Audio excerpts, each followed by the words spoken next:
நிகழ்ச்சியில் கவிஞர் மஷூக் ரஹ்மான் அவர்களை நாம் சந்திக்க இருக்கின்றோம். வணக்கம் ஐயா. வணக்கம். அதாவது நீங்க ஒரு கவிதை எழுதியிருக்கீங்க, கவிஞர் அப்படின்னு சொல்றது போது பார்க்கும் பொழுதே எங்களுக்கு நீங்க வேற என்ன செஞ்சிட்டு இருக்கீங்க அடிப்படையா அப்படின்றத கேட்கணுன்ற ஒரு கேள்வி எங்களுக்கு தோணுது. அடிப்படையா நீங்க என்ன பண்ணிட்டு இருக்கீங்க? அடிப்படையா நான் ஒரு கல்லூரியில, தனியார் கல்லூரியில விரிவுரையாளனா இருக்கேன். ஆங்கிலம் பயிற்று ஆங்கில பாடத்திற்கான ஒரு விரிவுரையாளரா இருந்துகிட்டு தமிழ்ல கவிதைகள்லாம் எழுதிட்டு இருக்கீங்க இல்லையா? இந்த கவிதை எழுதணும் அப்படின்ற ஆர்வம் உங்களுக்கு எப்பொழுது இருந்து ஆரம்பம்? கவிதை கிட்டத்தட்ட 16 வயசுல ஸ்டார்ட் பண்ண எழுதுறதுக்கு, ஸ்கூல்ல படிக்கும்போது. அப்போ எழுத ஆரம்பித்த போது சாதாரணமான ஒரு சின்ன லெவலில் எழுதிட்டு இருக்கும்போது எனக்கு என்னுடைய அம்மாட்ட இருந்து நல்ல ஒரு ஊக்குவிப்பு இருந்தது. அதுக்கு அப்போ அதில் தான் கொஞ்சம் எழுத ஆர்வம் அதிகமானது. அப்போ படிச்சுட்டு இருக்கும்போது நாங்கள் டெல்லியில் படிச்சுட்டு இருந்தோம் ஸ்கூலில். மழை பற்றி கவிதை எழுதணும் அப்படின்னு சொல்லி ஒரு ஆர்வம் வந்தது. அது கிட்டத்தட்ட அது அடிக்கடி மதுரை, என்னோட சொந்த ஊர் மதுரை. அப்புறம் டெல்லியிலேருந்து மதுரை வந்த பிறகு மதுரையில் இருக்கும்போது அடிக்கடி மழை வரும்போதெல்லாம் மழையில் நனைவேன். ஒவ்வொரு முறையும் மழை வரும்போது அதை ஒரு கவிதையாக பதிஞ்சு வச்சு. உங்களுடைய ஆசையை தான் நீங்க கவிதையா ஆமா, நிச்சயமா. அப்படிதான் கவிதை முதல்ல துவங்கினது எழுது. இதுல இலையுதிர் காலம் அப்படின்னு நாங்க கேள்விப்பட்டிருக்கோம். ஆனா மழையுதிர் காலம் என்று அதற்கு ஒரு பெயர் கொடுத்திருக்கீங்க. உண்மையிலேயே அந்த பெயரை கேட்கும் பொழுதே மழையில நனையணும் அப்படின்ற ஒரு ஆசை வந்தது. இந்த பெயர் வைக்கும் பொழுது அதற்கு முக்கிய காரணம் ஏதேனும் இந்த மாதிரி பெயர் வச்சா நல்லா இருக்கும்னு சிந்திச்சிங்களா? எப்படி? இல்ல, அப்படி இல்லை. இது ஒரு கவிதை எழுதும்போது தன்னால விழுந்த வார்த்தை. இது மழையுதிர் காலம், கண்ணில் திரைகள், காணல் வெளியில் நிலவின் வெளிகள் அப்படின்னு சொல்லி ஒரு வரிகள் தற்செயலா வந்தது. அப்போ மழையை பத்தி இது ஒரு நூலா கொண்டு வரணுங்கும் போது அந்த வார்த்தையை எடுத்து தலைப்பா வச்சிடலாம் அப்படின்னு சொல்லிதான் இந்த தலைப்பு. கவிதை எழுதுறதை விட அதை சொல்றது ரொம்ப அழகா சொல்றீங்க. ஆனா ஆங்கிலத்துல விரிவுரையாளரா இருக்கிறேன் அப்படின்னு சொல்றீங்க. ஏன் நீங்க ஆங்கிலத்துல கவிதைகள் எழுதலையா? ஆங்கிலத்திலே எழுதிட்டு இருக்கேன். அது என்னோட வலைப்பூக்கள் மூலமா அதை கொண்டு வந்துட்டு இருக்கேன். கூடிய விரைவில் அதை ஒரு நூல் வடிவத்துல கொண்டு வரவும் இருக்கேன். எல்லோருமே கவிதைகள் எழுதுறாங்க, அதை வெளியிடணும்னு நினைச்சு வெளியிடுறாங்க. ஆனா வெளியிடக்கூடிய எல்லாமே பிரபலம் அடைஞ்சிருது அப்படின்னு சொல்ல முடியாது. வரவேற்பு இல்ல. உங்களுக்கு எந்த அளவுக்கு அந்த புத்தகம் வெளியிட்ட உடனேயே வரவேற்பு இருந்துச்சு? வெளியிட்ட உடனே அதுவும் எனக்கு கவிதை ஒரு அமைப்பு தான் ஒரு பெரிய உதவி செஞ்சாங்க. அந்த நூலை நான் கொண்டு வரணும் அப்படிங்கும் போது ஐயா கவிக்கோ அவரெல்லாம் எப்படியாவது சந்திக்கணும். ஏன்னா நெடுநாளே கனவு. அவர் எப்படியாவது சந்திச்சு நான் அவர்கிட்ட வாழ்த்துறை வாங்கணும்னு நினைக்கும் போது அந்த இதெல்லாம் நானே என்னுடைய முயற்சியில செஞ்சு நூல் வடிவத்துக்கு கொண்டு வந்தாச்சு. கொண்டு வந்த பிறகு அதை வெளியிட்டு பார்க்கணும் அப்படிங்கும்போது கவிதைகளுடைய மாதாந்திர நிகழ்ச்சியிலே அவங்க எனக்கு இடம் கொடுத்து அதிலே வெளியிடலாம் அப்படின்னு சொன்னாங்க. அந்த நிகழ்ச்சிக்கு அன்னைக்கு வேற ஒரு உலகநாயகி பழனி அப்படின்னு சொல்லி ஸ்டெல்லா மேரிஸ் கல்லூரியோட தமிழ் HOD கூப்பிட்டுருந்தாங்க. அவங்க அன்னைக்கு வர முடியாத போயிடுச்சு. அந்த நிகழ்ச்சியில எனக்கு அவங்க வராம போனதை விட எனக்கு மிகுந்த சந்தோஷம் என்னன்னா, ஐயா ஜெயபாஸ்கரன் அவர் அங்க வந்திருந்தாங்க. அப்போ ஏர்வாடி சார் அவரை கேட்டுக்கிட்டாங்க, நீங்க இன்னைக்கு திடீர்னு வந்திருந்தா கூட இந்த நிகழ்ச்சி தலைமை தாங்கன்னு நூலை வெளியிடணும் அப்படின்னு கேட்டோம்னா அவர் ரொம்ப பெருந்தன்மையோட அதை ஒத்துக்கிட்டு அந்த நூலை வெளியிட்டாரு. ரொம்ப சிறப்பாக அதை விமர்சனம் பண்ணாங்க. அப்போ ஒரு 10 நிமிஷத்துக்குள்ள அந்த நூலை படிச்சுட்டு அவங்க தன்னுடைய கருத்துக்களை சொன்னாங்க. இது நடந்துட்டு இருக்கும்போது அன்னைக்கு அங்க கண்ணதாசன் கலை இலக்கிய மன்றம் அப்படின்ற இடத்துல அதோடைய நிறுவனர் வந்திருந்தாங்க. அப்போ இந்த வெளியீட்டு விழாவில் அவங்களுக்கும் ஒரு கௌரவிப்பு செஞ்சுட்டு இருந்தாங்க கவிதை விழா. அது முடிஞ்ச உடனே அவங்க அங்கேயே அறிவிச்சிட்டாங்க, இந்த நூலுக்கு நாங்கள் கண்ணதாசன் விருது தரோம் அப்படின்னு சொல்லி அந்த கண்ணதாசன் விருது இமிடியேட்டா கிடைச்சது. அது எனக்கு ஒரு பெரிய அங்கீகாரம்னு சொல்லலாம். மற்றபடி இலக்கிய வட்டாரத்துல எல்லாருமே அந்த நிகழ்ச்சியில முக்கியமா சொன்ன ஒரு விஷயம் என்ன அப்படின்னா, இது வரைக்கும் யாரும் மழை அப்படின்ற ஒரு விஷயத்த மட்டுமே ஒரு முழு நூலா கொண்டு வரல, இது ஒரு புது முயற்சியா இருக்கு அப்படின்னு சொல்லி பாராட்டினாங்க. சினிமா துறை இந்த மாதிரியான துறைகள் ஏதேனும் பாடல்கள் ஏதேனும் எழுதியிருக்கீங்க? சினிமா துறை தான். அவர் 2004 AR ரஹ்மான் அவருடைய தொடர்பு கிடைச்சது. மின்னஞ்சல் மூலமா தான் அவரை தொடர்பு கொண்டேன். அவர்கிட்ட நான் வச்ச கோரிக்கை என்ன அப்படின்னா, எல்லாரும் போல ரெகுலர் சினிமாவில் எழுதுறதுக்கு எனக்கு விருப்பம் இல்லை. நம்மளுடைய கலாச்சாரம், பண்பாடு இதை பத்தி விஷயங்களை பறைசாற்றுற மாதிரி ஒரு வாய்ப்பு. அதே நேரத்துல இந்த சூஃபி ஞானிகள்னு சொல்லுவாங்க, சூஃபி ஞானிகளை பத்தி அவங்களுடைய புகழ் பாடுற மாதிரி ஒரு வாய்ப்பு கிடைச்சா நிச்சயமா அதை செய்யலாம்னு சொல்லி அவருக்கு மின்னஞ்சல்ல தொடர்பு கொண்டேன். அது போன உடனே எனக்கு பதில் வந்தது. எனக்கு ஒரு நம்பிக்கை இல்லை, அது அவருடைய மின்னஞ்சல் தான் முகவரி தானே எனக்கு நம்பிக்கை இல்லை. ஆனா உடனே எனக்கு பதில் அதே வருஷத்துல அவரை சந்திக்கக்கூடிய வாய்ப்பு கிடைச்சது. அப்போ முதல் கட்ட சந்திப்புகள்லாம் முடிஞ்சது. அப்போ எனக்கு குணங்குடி மஸ்தான் சாஹிப் பாடல்களுடைய அதை ஒரு எளிமைப்படுத்தி எல்லாருக்கும் புரியுற மாதிரி செய்ய சொன்னாங்க. அதை அந்த புத்தகத்தை படிக்கும்போது அந்த நூல்ல அந்த சூஃபி கவிஞர் எழுதியிருந்த ஆளுமை, அந்த ஆழத்தெல்லாம் பார்க்கும்போது நான் கொஞ்சம் மிரண்டுட்டேன். அவர்கிட்ட சொல்லிட்டேன், ஏறமாட்டேன், என்னால இந்த அளவுக்கு இதை எளிமைப்படுத்துற தகுதி நமக்கு இல்லை, வேற ஏதாவது வாய்ப்பு இருந்தா கொடுங்க அப்படின்னு சொல்லி அதை விட்டு விலகிட்டேன். அப்புறம் 2007 தான் நான் அதுக்கு இடையில புதுக்கோட்டையில போய் அப்பதான் முதல்ல விரிவுரையாளனா அங்க போய் சேர்ந்துட்டாங்க. ஒரு பொறியியல் கல்லூரியில சேர்ந்துட்டேன். அங்க இருக்கும்போது ஒரு 5 மாசம் 6 மாசம் போயிடுச்சு. அப்புறம் திடீர்னு ஒரு நாள் ஒரு நைட்டு 10 மணி 11 மணிக்கு ஃபோன் பண்ணி கூப்பிட்டாங்க. நாளைக்கு வர முடியுமா அந்த மாதிரி ஒரு பாடல். அது முதல் பாடல் வந்து நம்மளுடைய உலக அதிசயங்கள் 7 அதிசயங்கள்ல வந்து மறுபடியும் எது முதன்மையானது அப்படின்னு சொல்லி உலக லெவல்ல ஒரு போட்டி நடந்தது. அதுல இந்தியா தாஜ்மஹால்ல வந்து முக்கியமா கொண்டு வர மாதிரி ஒரு பாடல் பண்ணாங்க, மைய நோக்க பாடல் ஒண்ணு. அந்த பாடலை வந்து ஒரே பாடல 6 மொழியில பண்ணாங்க. பெங்காலி, ஹிந்தி, தமிழ், தெலுங்கு, கன்னடம், மலையாளம் இந்த 6 மொழியில பண்ணாங்க. அதுல தமிழ்ல வந்து என்னை பண்ணி தர சொன்னாங்க. அது வந்து இங்க அவருடைய ஸ்டுடியோல தங்கி ஒரு 6 நாள், அப்ப நான் அங்கிருந்து இங்க வந்ததுனால ஒரு 6 நாள் அவர் ஸ்டுடியோல தங்கிட்டு அவர் கூடவே இருந்து மத்த மொழிகளுக்கு எல்லாம் முதல்ல வேகமா வேலையை முடிச்சிட்டாங்க. தமிழுக்காக அப்படின்ற போது ஏறமா இன்னும் கொஞ்சம் அக்கறை எடுத்துக்கிட்டாங்க. அக்கறை எடுத்துட்டு கடைசியா தான் என்னை வச்சுட்டாங்க. வச்சு பண்ணும்போது அப்ப அந்த பாடல் எழுதி கொடுத்தோம். அதுக்கு இப்ப இது முடிச்சுட்டு போயிட்டேன். போன பிறகு ஒரு இன்னொரு 3 மாசம் அதே 2007 டிசம்பர் மாசத்துல ஜோதா அக்பர்னு ஒரு படம் வந்தது. அதுல இந்த சூஃபி பாடல் ஒண்ணு எழுத சொன்னாங்க. இந்த பாடல் எனக்கு கிடைச்சதுதான் முதல் பாடல் கிடைச்சதை விட ரொம்ப ஒரு சந்தோஷமா இருந்தது. ஏன் அப்படின்னா அதே அந்த அஜ்மீர் ख्वाजा அப்படின்றவங்களை பத்தின பாடல் அது. அந்த இடத்துக்கு நான் போயிருக்கேன் 2005 நான் இந்த இவர் சந்திச்ச இடைப்பட்ட கேப்ல அங்க போயிருக்கும் போது அங்க என்னுடைய வேண்டுதல் வச்சுட்டு வந்தேன், உங்களை பத்தி நான் ஒரு பாடல் எழுதணும் அப்படின்னு சொல்லி. எனக்கு அது முதல் வாய்ப்பா அதே கிடைக்கும் போது ரொம்ப சந்தோஷமா இருந்தது. ரொம்ப திருப்தியோட எழுதினேன். அந்த பாட்டை நான் எழுதும்போது என்னுடைய ஆன்மீக ஆசான் பொன்னேரியில வந்து காதிரி வாப்பான்னு ஒருத்தவங்க அடங்கியிருக்காங்க. அவங்களுடைய சமாதிக்கு போயிட்டு அந்த சீடி எடுத்துட்டு போயிட்டேன். அங்கதான் உட்காந்துட்டு அந்த பாட்டோடைய முதல் வரி எழுதிட்டு அப்புறம் வந்துட்டேன். வந்து அப்புறம் மிச்சத்தை எழுதி கொடுத்தாச்சு. ஜோதா அக்பர், இதற்கு முன்பு உங்களுடைய நிலை எப்படி இருந்தது? இதனுடைய வரவேற்புக்கு பிறகு உங்களுடைய நிலை எப்படி இருக்கு? வரவேற்பு அப்படின்னு பார்த்தாக்கா ஊடகத்துல வந்து சரியான ஒரு வரவேற்பு இல்லைன்னு தான் நான் சொல்லணும்.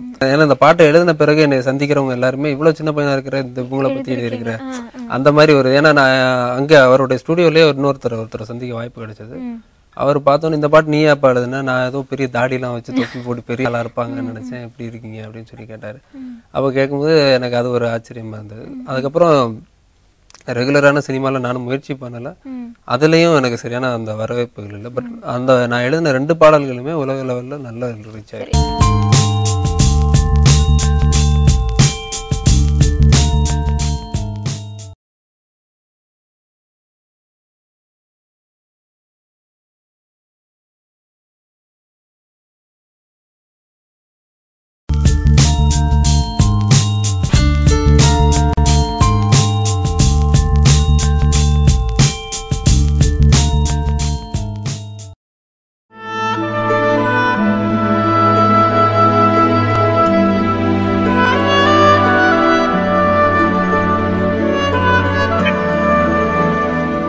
கவிதை அப்படின்ற இந்த பகுதியில உங்களுடைய ஆரம்பமே வந்து ரொம்பவும் சிறப்பா இருந்துட்டு இருக்கு.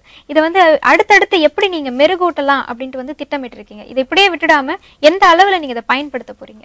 எந்த அளவுல அப்படின்னா அதான் எனக்குன்னு ஒரு குறிக்கோள் கொடுத்துட்டாங்க. எனக்கு நான் சந்திச்ச நல்ல மனிதர்கள்னு சொல்லும் போது அத்தனை பேருமே சேர்ந்து எனக்கு ஒரு நல்ல ஒரு குறிக்கோள் கொடுத்துட்டாங்க. நீ உன்னுடைய அறிவை வந்து நீ சரியான முறையில சமுதாயத்துக்கு பயன்படுத்து அப்படின்றது குரான்ல கூட இருக்கக்கூடிய ஒரு வார்த்தை. அப்ப அதை நல்ல பல மனிதர்கள் மூலமா தெரிஞ்சிட்டதுனால என்னுடைய எழுத்து இனிமே மக்களுக்கு பயன்படுதா இருக்கணும். அது மட்டும்தான் என்னுடைய குறிக்கோளா இருக்கு. இப்போ பெரும்பாலான கவிதை எழுதக்கூடிய கவிஞர்கள்லாம் பார்த்தீங்கன்னா முழு நேர வேலையாகவே அதை வந்து செஞ்சுட்டு இருக்காங்க. ஆனா நீங்க ஒரு விரிவுரையாளராகவும் இருந்து கொண்டு இதை வந்து பகுதி நேரமாக செஞ்சுட்டு இருக்கீங்க. இது வந்து பகுதி நேரம் தானா, இல்ல இது முழுமையான ஒரு நேரத்தை படுத்துவதற்கான திட்டமிடுதல் ஏதேனும் இருக்கு? ஒரு என்னுடைய முழுமையான உணர்ச்சியை சொல்றதுக்கான ஒரு வாய்ப்பு கொடுத்துருக்கீங்க. உண்மையை சொல்லணும்னா என்னுடைய விரிவுரையாளர் வேலை தான் பகுதி நேரம்னு சொல்ல முடியும். மித்த நேரங்கள் எல்லாத்துலயுமே என்னுடைய சிந்தனை கவிதை தான். ஏன்னா ஒரு அடையாளப்படுத்திக்கணும் அப்படிங்கும் போது கவிஞனாக என்னை அடையாளப்படுத்திக் கொள்றதுதான் நான் ரொம்ப விரும்புறேன். அதுக்கான முயற்சிகள் செஞ்சுட்டு இருக்கேன். ஏன்னா என்னுடைய நண்பர்கள், என்னுடைய அம்மா, என்னோட அண்ணன், தம்பி எல்லாருமே சொல்லுவாங்க, நீ வந்து மற்ற சிறுகதை எழுது, கதை எழுது, கட்டுரைகள் எழுது அப்படின்னு சொல்லுவாங்க.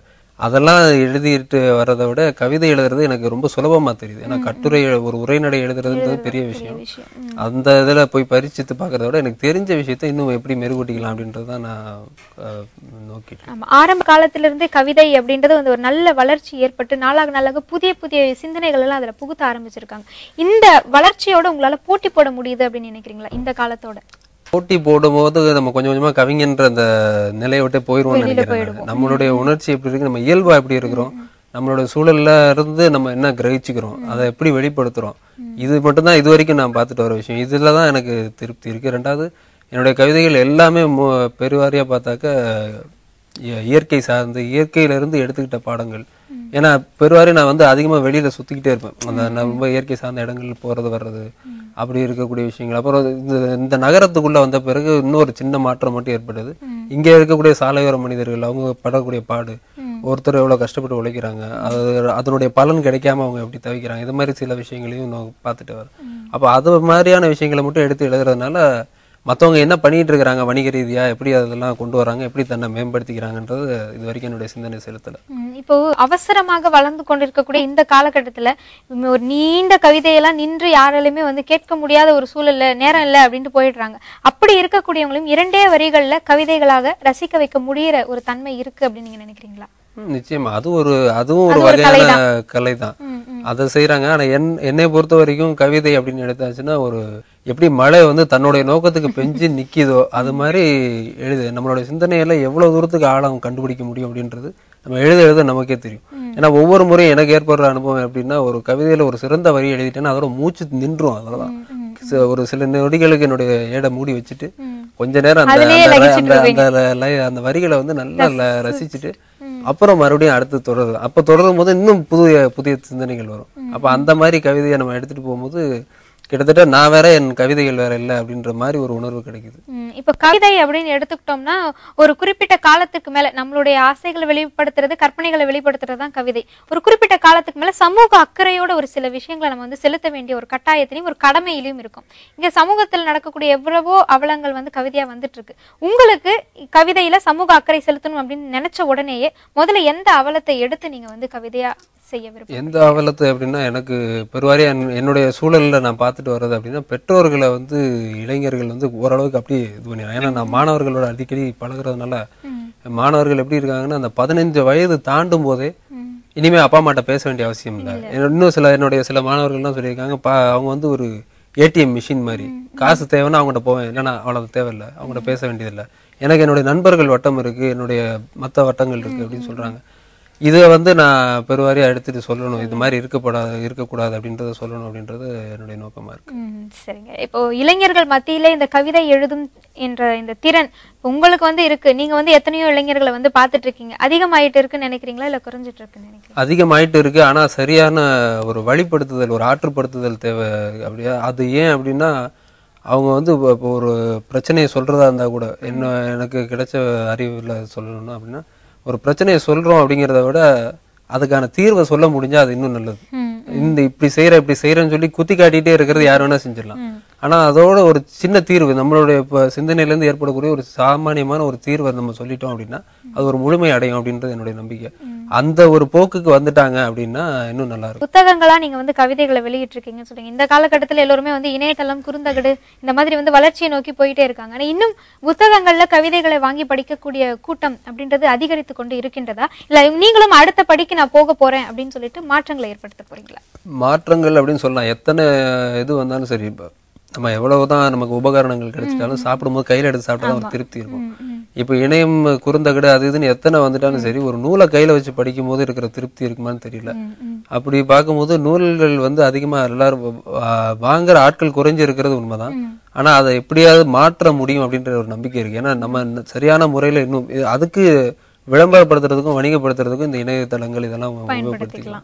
அப்படி உபயோகப்படுத்தணும் அப்படிங்கும்போது இப்ப என்னுடைய கவிதைகளை வந்து நான் வலைப்புகள்லையும் போட்டுட்டு வரேன். வலைப்புகள்ல போட்டு வரும்போது சில பேர் அதை பார்த்து நல்ல கருத்துக்கள் சொல்றாங்க, சில பேர் குற்றம் கூட சொல்லுவாங்க, குறை சொல்லுவாங்க. அப்ப இமீடியட்டா நம்ம தெரிஞ்சுக்கிறதுக்கும் அதெல்லாம் வாய்ப்பு இருக்கு. அந்த ஒரு பரிணாமம், அந்த ஒரு பரிமாணமும் நமக்கு கிடைக்கிறது. நம்மளுடைய வளர்ச்சி எந்த அளவுல இருக்குன்றத வந்து ஒரு அளவுகோலாக அதை பயன்படுத்திக்கலாம். அதாவது இந்த காலகட்டத்துல வந்து எல்லாருமே பொருளியல் ரீதியாகவும் மத்தவங்களுக்கு வந்து பிடிச்சாதான் அது கவிதை அப்படின்ற ஒரு நிலையிலும் இருந்துட்டு இருக்காங்க. அவங்களுக்கு மத்தியில நான் மழை போல கொட்ட விருப்பப்படுறேன், மழை வந்து எந்த அளவுக்கு அதுக்கு விருப்பம் உள்ளதோ அதை கொட்டி தீத்துருமோ அதே போல என்னுடைய கவிதைகளையும் நான் வந்து கொட்ட விரும்புறேன்னு சொல்லி அதுலயும் ஒரு சில வெற்றிகளை துவக்கத்திலேயே ஏற்படுத்தியிருக்கீங்க. இந்த வெற்றி உங்களுடைய இறுதி வரைக்கும் நிலைக்க வேண்டும் என்று மக்கள் தொலைக்காட்சியின் சார்பாக எங்களுடைய மனமார்ந்த வாழ்த்துக்களை தெரிவித்துக் கொள்கின்றோம். இன்றைக்கு நீங்கள் பங்கெடுத்துட்டு எங்களுக்கு மிக்க மகிழ்ச்சி. மக்கள் தொலைக்காட்சியின் சார்பாக எங்களுடைய மனமார்ந்த நன்றி. நன்றி நேயர்களே. இன்றைய நிகழ்ச்சி உங்களுக்கு மிகவும் பயனுள்ளதாக அமைந்திருக்கும். மீண்டும் உங்களை அடுத்த நிகழ்ச்சியில் சந்திக்கின்றோம். நன்றி, வணக்கம்.